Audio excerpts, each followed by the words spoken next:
Last, I think we started. I think we. It's he's a good product. I think we've started. All right. We are ready. It looks like we have everyone here. I'll go ahead and call the committee of the whole to order tonight. We do have two items on our agenda, and first up, we have Ms. Benita Horn for a inclusion and equity program update. Welcome. Thank you, Council President, Council members. It's just an honor to be here tonight. I start with this image. I know it's familiar to many of you. It's the Sankofa. And Sankofa is an African word from the Akan people in Ghana, which means that the past serves as a guide for planning the future. It's the wisdom of learning from the past that ensures a strong future. So I'm frequently contacted by jurisdictions inside and outside of our region asking what has helped the city of Renton make such tangible progress toward equity. And my response is generally two things. One, the city of Renton business plan, co-created by elected and appointed leaders reflecting their shared priorities for the city. And second, inclusion, which drives equity work, is one of the 5 goals in that plan. I know some of you probably are asked that same question, and I'm just curious, how do you respond when people ask, what has allowed Renton to proceed at the pace that it has toward equity and inclusion? Mr. Chair? Yes. The way I answer that is a willingness to look at who we are now as compared to sort of the blinders of, well, this is the way we always do things, or this is the look that I want to pretend still exists in the city. So that's my response. Mr. President. Yes. For me, it's the fact that it's a journey and it's not a destination. And we've been on this journey for 10 years now. And there is no destination point. It's just making sure that we're constantly evolving and changing as our community continues to get more diverse. Mr. President, if I may, By all means, everyone just jump in. we're just gonna popcorn it. Yeah. I would have to say it's the community that has done it. It's the people who have lived here and who have moved into this city and have come to our public comment and have made their voices known, in my opinion. Thank you. Thank you all for that.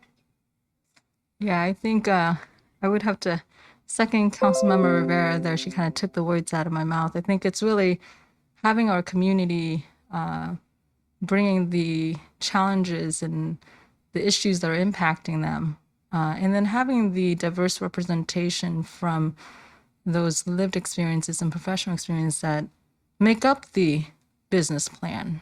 I think that we cannot just make it so simplified that we forget the struggles that communities go through to get one word onto the plan.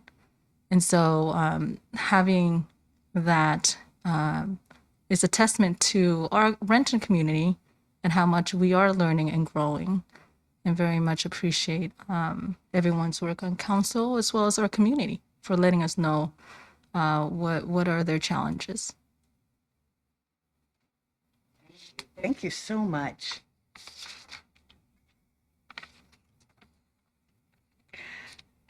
So one of the things that I generally add is that one of Renton's embedded assets has been and continues to be its elected and appointed leaders collaborating on and engaged in systemic approaches to equity. And so you see on your screens a timeline that highlights some of the milestones for Renton where leadership has made a difference. So in 2012, council and administrators added inclusion to the business plan. And in 2014, the city contracted with me to be their inclusion and equity consultant to support systemic change. And I remember the charge that I was given is that it needs to be sustainable. Whatever we do needs to be sustainable and systemic. And those were the two words that were put on my plate from the beginning. And it's been an honor to serve in that role. I have to say I've worn many hats in the role as your inclusion and equity consultant, trainer, facilitator, coach, mentor, mediator. Um, I've been that mirror to reflect back on what's working well and what could work better. I've been a grant writer. I've written, been an event planner, written many reports, and done a lot of community outreach, and been a cheerleader for the departments as they continually work to move the needle. So in 2016, there was an administrator, a task force of administrators who spent 6 months working with me to actually develop what we now call the Renton Equity Lens. In 2017, Human Resources and Risk Management used that Renton Equity Lens to do a complete analysis of their hiring practices, resulting, as you know, in multiple changes in the way things get done in hiring. In 2020, the mayor and council passed Resolution 4414, and I really saw that as a major resolution because not only did it introduce the business plan that year, the 2021 to 2026 business plan, but that resolution made a number of commitments to the residents of Renton. There was a commitment to collaborate with residents to review ordinances, pursue policies, and take actions to eradicate historical and current effects of institutional racism. There was a commitment to condemn actions of those promoting hate. There was a commitment to declare Renton as an anti-racist city. There was a commitment to ongoing community forums throughout the city, providing opportunities to share progress on the business plan and to seek input from the community on the business plan. And I'm excited that the first such forum is going to be hosted in March by Equity Housing and Human Services. So we're very excited about that. In 2020, the census campaign, many of you were right there on the front lines with me, talking to residents, encouraging them to complete their surveys.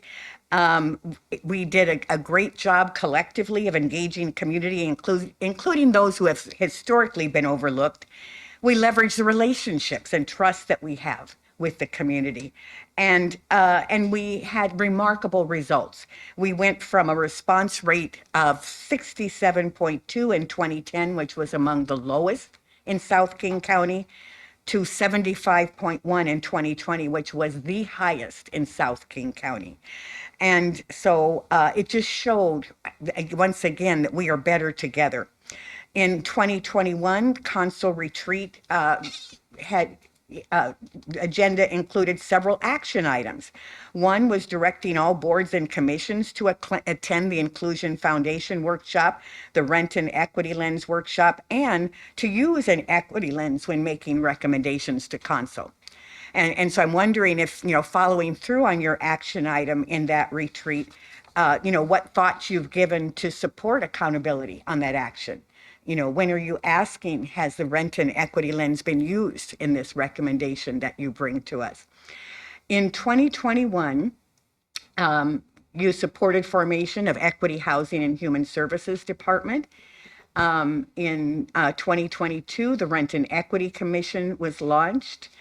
And in 2022, we had a full day quarterly manager session in October on using the Renton Equity Lens in project management, because even though the equity lens had been around for a while, we hadn't really done a deep dive with staff in truly how to use it in making major decisions, such as in projects, in budget and comp plans and so forth. And so that was the intent and design of that workshop. So a lot has been has a lot of truly sustainable efforts have occurred in the city in moving the needle on equity and inclusion, and a lot of it having to do with a committed leadership, and even through the transition of elected and appointed leaders. I came on with the city in 2014. Ed Prince is the only council member who was here at that time. Chip Vincent is the only administrator who was in place at that time. And yet the city has experienced a transition of both elected and appointed leaders who have maintained commitment to the Renton business plan and its goal. So another question frequently asked is what training I received to be a resource to the city on this journey toward inclusion and equity. And, reflecting on this question has helped me understand what really has led me to this work. Over the years, I've pursued higher education, participated in numerous trainings and certifications, but the greatest influence occurred when I was still a child, quite young.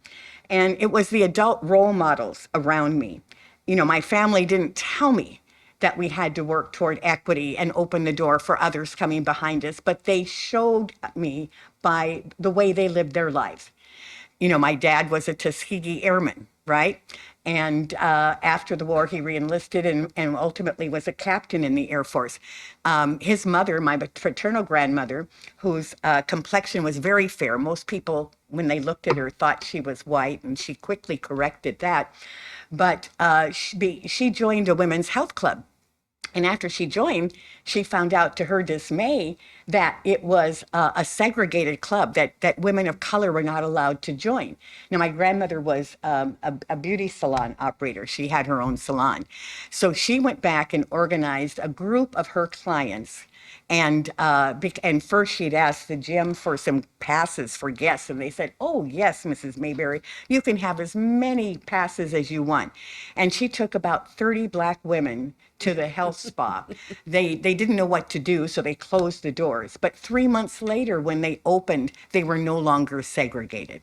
So these are the kinds of behaviors that I've seen in my family that led me to this work, that really, for me, made it heart work, not hard. It's hard work, HARD at times, but most of the time heart work.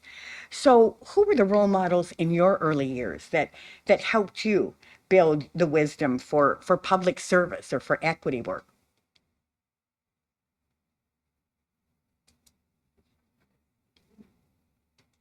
So, as many of you know, I'm the child of an Air Force family and lived all over the world. And so my eyes were opened in that way through my own experience of growing up in cultures where I didn't understand the language or but more to your point, when we were stationed in Yokota Air Force Base in Japan, my parents were some of the founding members of the Black Awareness Association in the Air Force at Yokota Air Force Base. And that role modeling was huge in my upbringing and the impression that it made on me. Thank you. Thank you.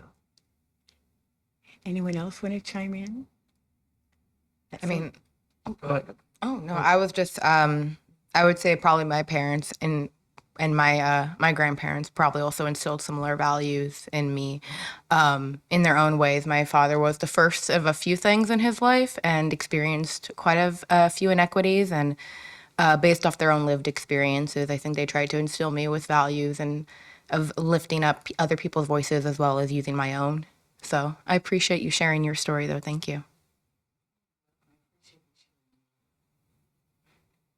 I was not prepared for a test, but but here I go. Definitely my parents, but specifically my father. My paternal grandmother was born in New Mexico, and and my ancestors founded Albuquerque at the time, coming from Spain. But my father was born in Mexico, and he was born on the border, and he was not able to attend the school in the United States because he was Mexican, he was not American, but by right, he was also American. And sincerely, very early in age, he was discriminated, and later in life, when I moved to the United States and I work the Consulate of Mexico, I make sure that my work was towards never allow that to happen to any children, never again. And I think that for me has been my mission since day one, to protect immigrant rights and human rights in every single form and way.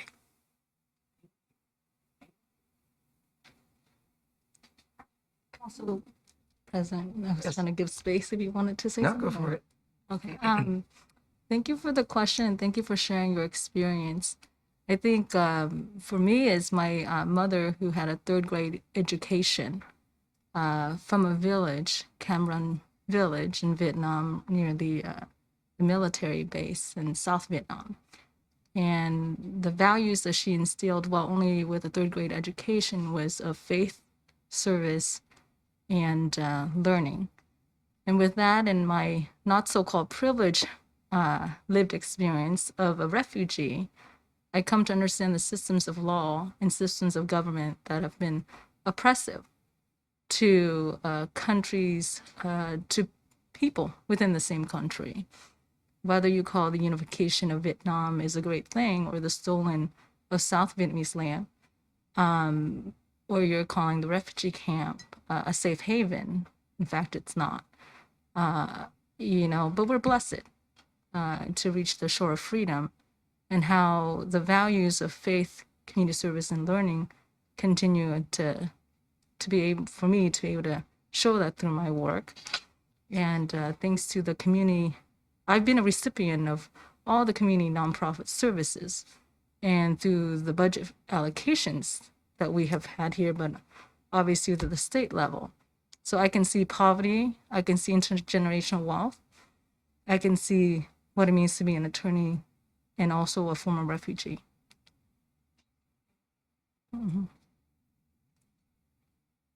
Probably find someone from my childhood too, but the one experience that comes off to me was definitely also from a place of privilege, which was in college, certainly, where I would say I was on the debate team and certainly learned to look at things differently and really see issues there. So I would say my college professor, debate coach, for sure. There's another milestone. I'd say maybe in 2014, I was on the Human Services Advisory Committee, and the city of Renton hired an equity consultant who was pretty darn good too. So. And the Human Services Advisory Committee was the first commission to go through the foundation training, was the first commission to go through the equity lens training, and this is way before Council Retreat in 2020, and was the first commission to form its own operating norms, which, as you may or may not be aware of, has become a desirable goal for boards and commissions, and can actually prevent fallout. So a lot of firsts for the Human Services Advisory Committee. So I just want to share some examples of some of the internal systemic changes that have happened over the time that I've been a resource to the city. Strengthening the business plan goal of inclusion. The goal of inclusion was quite different in 2014 than it is in 2022. And that comes about in your council retreats each year, where you look at the business plan and determine, do goals need to be strengthened? Do they need to be enhanced? And so that definitely has been a focus in many council retreats. Mandatory attendance of staff in inclusion workshops. That's been supported by the mayor year after year. You're directing boards and commissions to attend inclusion workshops. And I'm just wondering, I know when we first launched our inclusion, which is our foundation training, we did a special session for council and administrators. And I know some of you have attended we've revised the workshop. Some of you have attended the staff sessions. But for any of you who haven't, we do have 2 sessions coming up in January, one in person and one virtual. And I'll make sure you get the dates and information for both of those. Another example of internal systemic change is using the Renton equity lens to analyze and change our hiring processes. Tangible leadership support of the formation of the Equity, Housing, and Human Services Department, making more visible those services that our community would like to see more visible. Establishing a Renton Equity Commission to analyze policy and remove barriers to equitable outcomes. Prioritizing ARPA funds toward community needs. And I think that was a good example of Councilmember Van and Councilmember Rivera mentioned of really listening to the community through that process and seeing the difference that it made. Hiring staff who are reflective of the community. All the departments have worked toward that end, and elevating priorities expressed by the community. And from, as a resident of Renton, I've seen that time and time again. Sometimes it's like I can hardly, my buttons are bursting. I'm so proud of our council, but really listening to the community. Examples of external systemic change. And I put strengthening the business plan goal of inclusion on both slides intentionally because what goes in the business plan directly affects the community and directly enables the community to see possibilities for their voices. The work that's been going on in almost all of the departments in terms of building meaningful relationships and trust with the community in a lot of different ways, having conversations that, had never been on the table to be had before.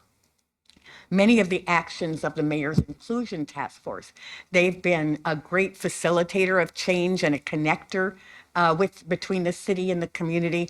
And I always have to remind everybody it was the Mayor's Inclusion Task Force who dreamed the Renton Multicultural Festival going into its 7th year in 2023. Moving beyond events, because events are one element of inclusion, but to bringing community voice to city decisions. That's where the rubber meets the road. And the other big change that I've seen since I've been working with the city is the community forming organizations in support of equitable outcomes. One of the ways for voices from the community to be heard more clearly sometimes is when groups in the community come together. And we have many, many community organizations that have come together in the last 8 years that have made for louder voice and have provided you with consistent input in your decisions.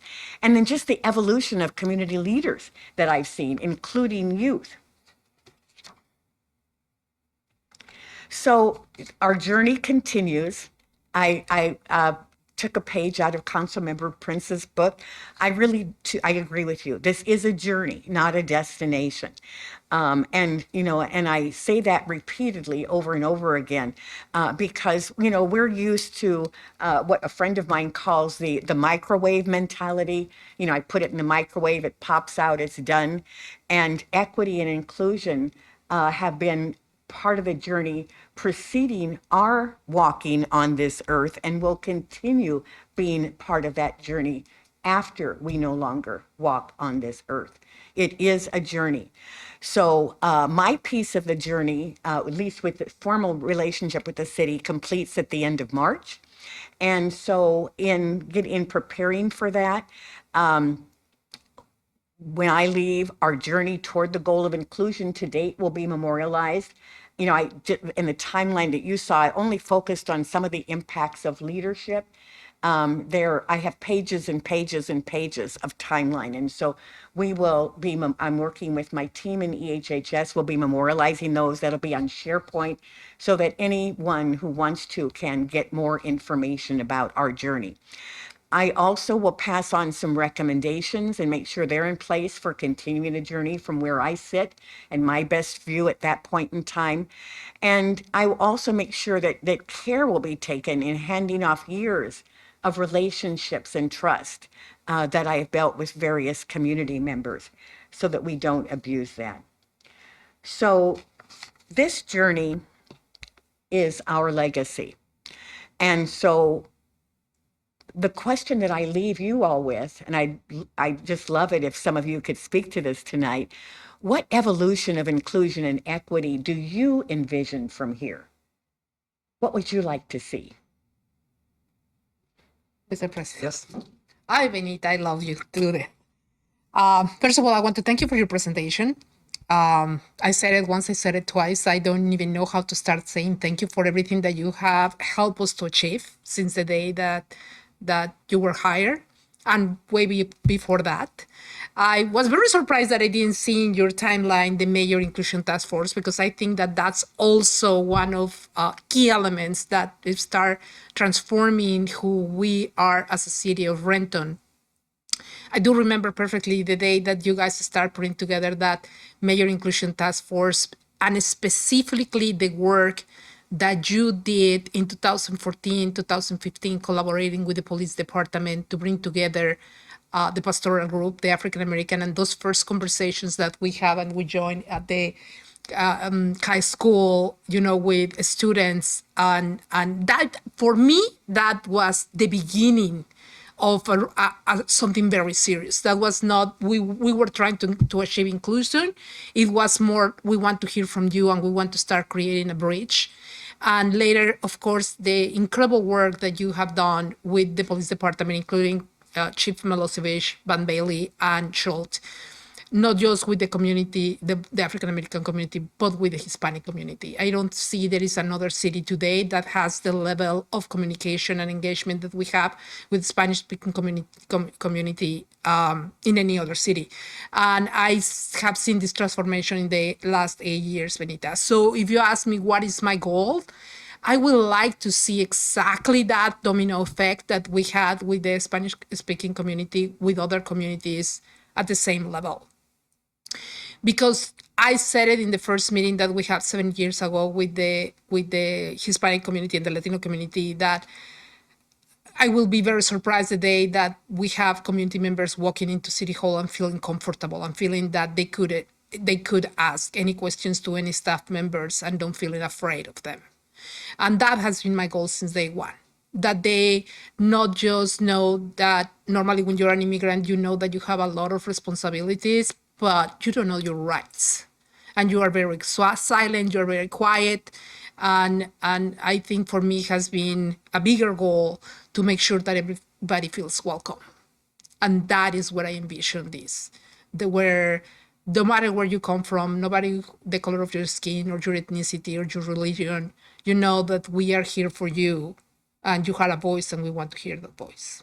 And again, Benita, thank you very much for everything that you have done for the city and the region. Yes, Councilmember Prince. Benita, you ask all the hard-hitting questions. And looking at your timeline and based on the conversation we had before Cal started, I'm the only one sitting up here who was here when you were hired. And so I echo what my colleague, Councilmember Perez, said by saying thank you. From the time we met when we were going to do the race exhibit to the Pacific Science Center to today, your imprint on the city of Renton has been huge.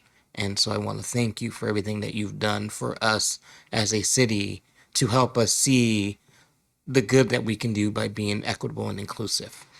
To that, because the journey continues, the marathon continues, I think for me, it's looking at what we can do to continue to be equitable and inclusive in our public sector contracting. Yes, Councilmember Halloran. Yes, thank you, Benita. Thank you. It's been an honor and a joy to work with you these last few short years. But I just wanted to say to your question about continuing the journey, and what I've seen happen between the seven of us, and to me, it's about being respectful but honest with each other. And I'm specifically asking you, Ms. Benita, that when you bring us your recommendations, you be honest with us.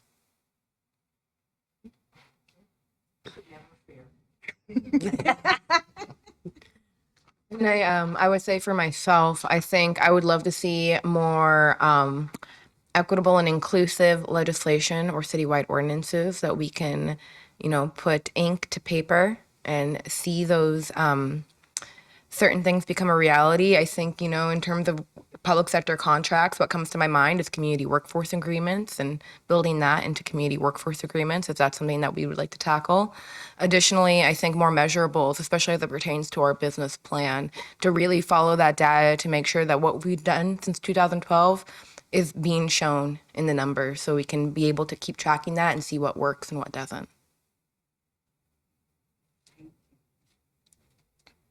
Mr. President, can I add Yes, sir. one thing? And I'm looking at your timeline, and I'm trying to remember.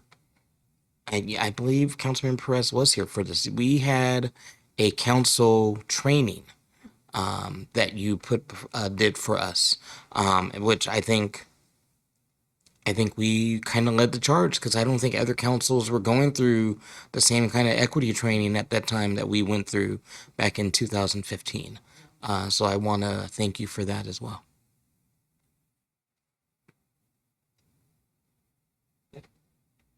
Sure. Thank you, Council President.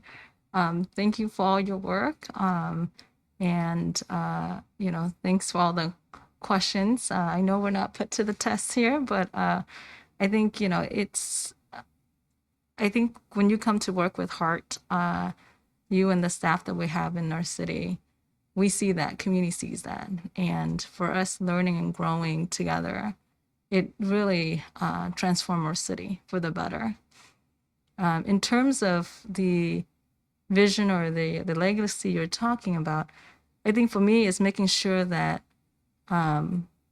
government is accessible, right? That's really my priority, making sure that folks don't have to fear government. And that goes back to when you look at implementation of our equity commission, making sure that those who are tasked with the job is actually doing the job. Meaning, one, getting trained, learning as much as they can, because we all come with different lived experiences that are all valuable in different ways.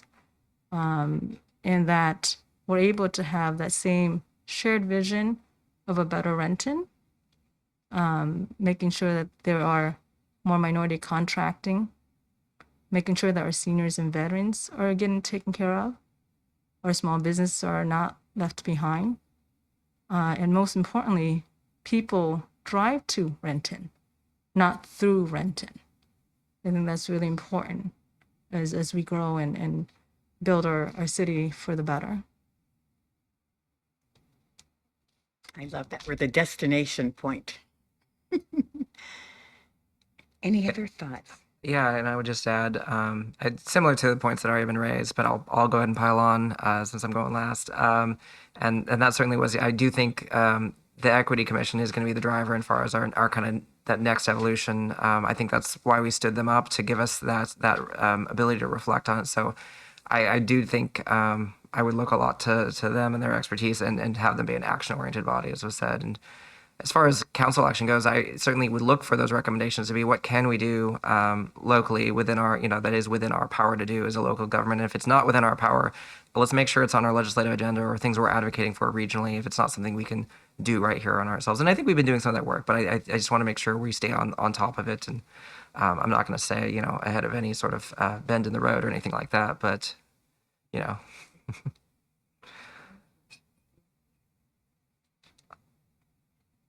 I've been a Renton resident for over 30 years.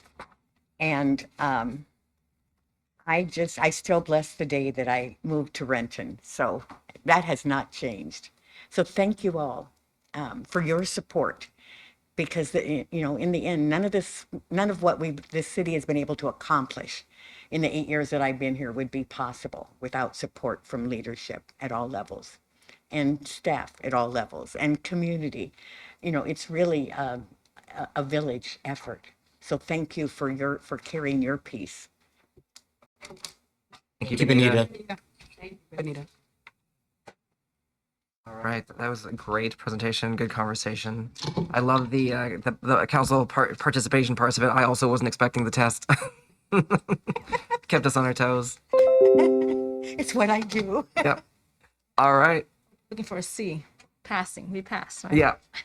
So up next, the next item on our agenda, we have Jesse Kotarski here, and it looks like Amanda Askren as well, to present on the allocation of the lodging tax funding for 2023. Thank you. On August 27th, the Lodging Tax Advisory Committee began accepting applications for the use of lodging tax funds for the 2023 budget year.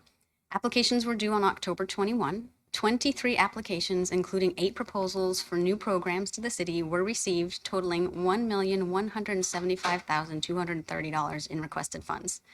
The committee heard presentations from qualified applicants on November 8 and reviewed their findings as a team to finalize their recommendations. A number of the applicants and their projects were familiar to the advisors from previous years of funding, but there were a few new projects that illustrated a good potential to draw more first-time and returning visitors to Renton and increase overnight stays. The Emerald City Stomp and Shake, for example, hosted by Ballet Dior Studios in Renton, will attract cheer teams from the Midwest and the Southern states to compete in a national 3-day dance competition. The event is anticipated to attract more than 400 attendees and generate an estimated 230 room nights at Renton hotels. The community currency program proposed by the Renton Downtown Partnership reflects similar You Stay, We Pay programs offered in cities such as Redmond and Kirkland. Designed to stimulate tourism, the program offers vouchers that can be used in local businesses to guests staying at participating Renton hotels. The results from similar programs have illustrated a dramatic generation of revenue in local economic impact. Real Mr. quick. President, Yes. I'm sorry, Jesse. You said for the stomp and shake. Yeah. Can you repeat the hotel dates? You said that so fast I didn't hear what you said. Hotel stays. Oh, they estimated 230 room nights. Thank you. 231 Room nights. room nights. Thank you. They're anticipating 15 to 20 teams, and each team has about 30 people each. Thank you. Two new proposals were proposed by the Renton King County Alliance for Justice, which offers opportunities to celebrate the Black community in Renton and offer resources for Black-owned businesses and artists living and working in the city. The Juneteenth Festival is a 2-day event including workshops, performances, and a street fair. A Black History Month festival scheduled for early February will offer a celebration of Renton's Black-owned businesses and community leaders over the course of 3 days, with programming on a Friday, Saturday, and Sunday to encourage overnight stays at local hotels. In partnership with Seco Development, United Creatives is proposing a series of events throughout 2023 in the empty buildings at Southport and on the waterfront. The programming aims to attract overnight guests to attend the series of multi-day events and take advantage of the current vacancies in the Seco-owned facilities to activate the area. The committee recommends the approval of $444,000 in awards to support 19 programs scheduled for 2023. The committee is confident the selected applicants and the proposed projects will serve to promote Renton both as a business and leisure destination and ultimately bring more people and economic activity to the city. The estimated 2022 and 2023 fund balance for available lodging tax funds is sufficient to cover the total costs of the recommended funding package. Are there any questions about the proposals? Yes, Councilmember Rivera. I may have missed this in the beginning. You talk like me. You're a very fast talker, and I like it. How many of these 19 project recommendations are new or first-time recipients? 8. Thank you. Lodging tax advisors decided to extend the application period this time in an effort to spread the word further and more equitably.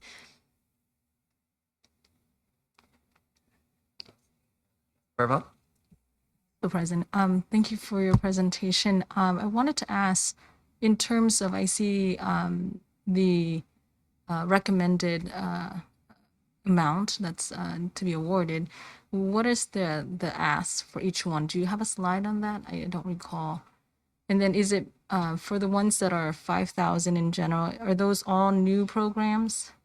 And it's just kind of I'm kind of jumping ahead of myself of assuming that we want to make sure it's actually going to be a program that sustains itself. That's what the advisors do take into consideration when they're reviewing proposals, especially repeat proposals. They like to see growth year over year. So typically newer programs will receive a smaller amount, or returning programs will receive sometimes even less than they did the year before if they didn't show growth. They're included in the agenda packet. There is the summary of all of them that does have what they requested compared with what they're being awarded. I have another question, if I may. Is that a new program? They are a new nonprofit. New nonprofit. I guess the question is, I remember seeing the number 50 grand. Could someone help me understand the difference in terms of that program and other programs being new and not being, there's that sustainability factor? United Creatives is proposing a series of events. So the difference between their proposal compared with some others is that there are multiple events throughout the year. And the way that the contracting is done, it is all reimbursable. So the lodging tax advisors felt that they wanted to see this program grow. And if they do end up scheduling and have costs that they can reimburse with the proven results, then they would like to move forward in contracting continuous events with this group. Thank you. Councilmember Perez. Thank you. Thank you very much for your presentation and for the paperwork that you added to this. I'm trying to make sure that I want to thank also all the board members that participate in this. I think it's a very important job, and I understand that the hospitality members of this board are a big voice, because obviously at the end of the LTAC is to bring heads to beds. Heads and beds, yeah. Heads and beds. And I understand that it's not an easy task to accomplish. From where I see today where we are and where we were 8 years ago, we have severely advanced, specifically because now we collect way more money than we used to collect, because now we have bigger and more and bigger hotels than we used to have, just 6 years ago. So what I really like your presentation, and I really like the recommendations. I would like to see if in the following years you can highlight which ones are repeated and which ones are new. And something that we have asked every year is that we were very 6 years ago, I guess, 7 years ago, we were very vocal in making sure that their results were very clear. That at the end of the day, we were supporting X or Y. It was very palpable how they were accomplishing what they were say that they were going to do. And while I ask for this every year, and you every year tell me, yes, they bring this, I would like a couple of lines added, for the ones that are repeating, that how do you measure the success of that event to keep funding that event? Not that large, just a little bit, So because when I read it every year, I have the same questions over and over, I keep thinking, yeah, the Renton Farmer Market is great. I'm not sure if it brings too many tourists, but it's great funding, but it's within the city. So I go back and forward, to those level of fundings. I'm very happy to see that we have new organizations. I have always been very concerned that if we publicize this enough, for have as many applicants that we should have. Obviously, having 23, and from those 23, be able to afford 19, I think is very good. And again, this is not criticism. This is just a little bit information that I think it will personally help me, so I don't ask you the same questions over and over every year. But I don't have any concerns with the organizations that you guys are recommending. Thank you. Yes, Councilmember Rivera. I would also like to have highlighted which ones are either the first or the new recipient ones. On the ones that we have awarded in the past, do we get access to any measurables? Are there measurables tracked, and where can we find them? Every awardee has to submit a final report after their event in order to receive their reimbursement. The city is then responsible for sending those reports to the state. So we do have reports for all of them, and you're welcome if you'd like to see this. Your questions, Ruth, are exactly what the advisors ask every year, is what was the result from last year? How can we compare? Yeah, I think going like maybe next time I would also like to see some of those in this report for our review. Because I think, I mean, we love the Renton Chamber of Commerce, right? $75,000, but I would also like to know like how many people are coming through the door, like where is that money being utilized, and where are the measurables? Just for an example, similar to what Councilmember Perez just stated with perhaps the farmers market, like instead of just rewarding, where is the reasoning and where are the measurables?